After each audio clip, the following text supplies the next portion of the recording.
Hey, what's up you guys? This is Rob from NoDeWiHoE, and today on the rundown, we're playing on the down low when we slip in and out undetected with the Itzal. So, I'm gonna be completely honest here. Archwing for me in general was just alright. While I liked the other Archwings, I never really felt as connected with one as much as I did with the Itzal. Due to the lack of variety, it legitimately felt like I was being forced to play Warframes that didn't fit my playstyle. I didn't find the love or excitement for that portion of the game, until now. So, as you can already tell, I love it, but the real question is, will you?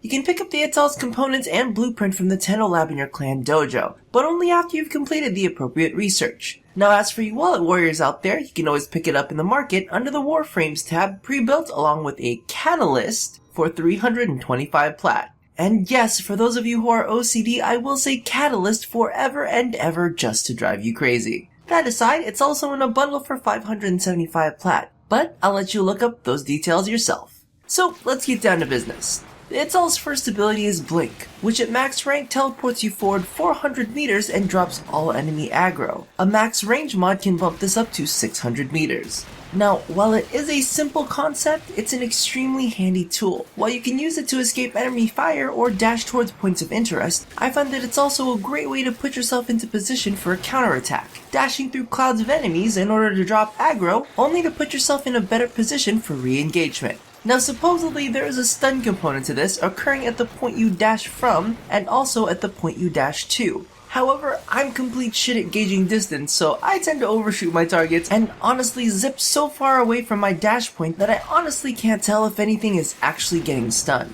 Its second ability, Penumbra, creates a cloaking field around the Itzal. Once toggled on, all units within the field will be rendered invisible, dropping all aggression and lock-ons as long as they remain stationary. All pilots within the field will be able to freely fire weapons and use Archwing abilities. However, once they're set in motion, they will reappear, and will again be targetable by enemies. Now, if the player piloting the Itzal moves, it will cancel the field completely, revealing all cloaked units. This is an utterly amazing ability with tons of utility. Activating this before you res an ally brings them back into the battle safely and gives them a moment to resituate before getting back into the fray. You can also use this in conjunction with Cosmic Crush, pulling enemies towards you, then using Blink while still cloaked to safely reposition while you take potshots at the dog pile you've just created, all from within the safety of Penumbra's field.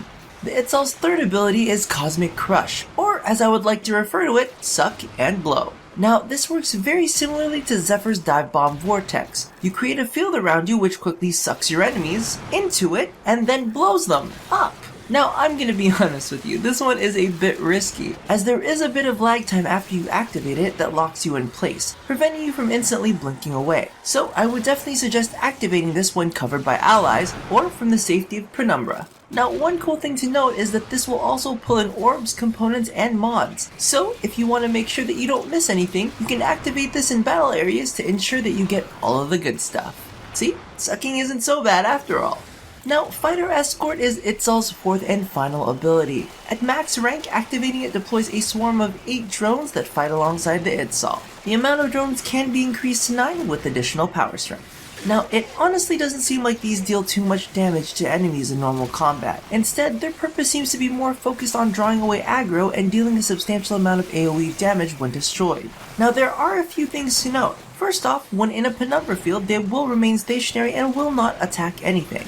Next, they do tend to stick pretty close to the pilot before engaging enemy units. However, they do not travel with you when you blink, so you may have to wait a minute for them to catch up. And lastly, while they will explode if destroyed, they will merely disappear if the timer expires before they are terminated. So all in all, while this Archwing is quite squishy compared to its predecessors, it has a lot of skills that keep enemy attention elsewhere. It has a high energy base allowing you to combine abilities for devastating effectiveness. While its skill set does sit on the more defensive side of the spectrum, it provides you with enough utility for you to focus your attacks with little repercussion, and pairs extremely well with the Velocitus. So if you're into doing it in the dark, the Itzal is ready for you to ride. So thank you all for watching another episode of The Rundown. Be sure to check out the previous episodes I did on the Odinata and the Elytron. Just keep in mind that the base stats like health and energy are a bit off due to the recent balance changes. However, their ability mechanics are still on point.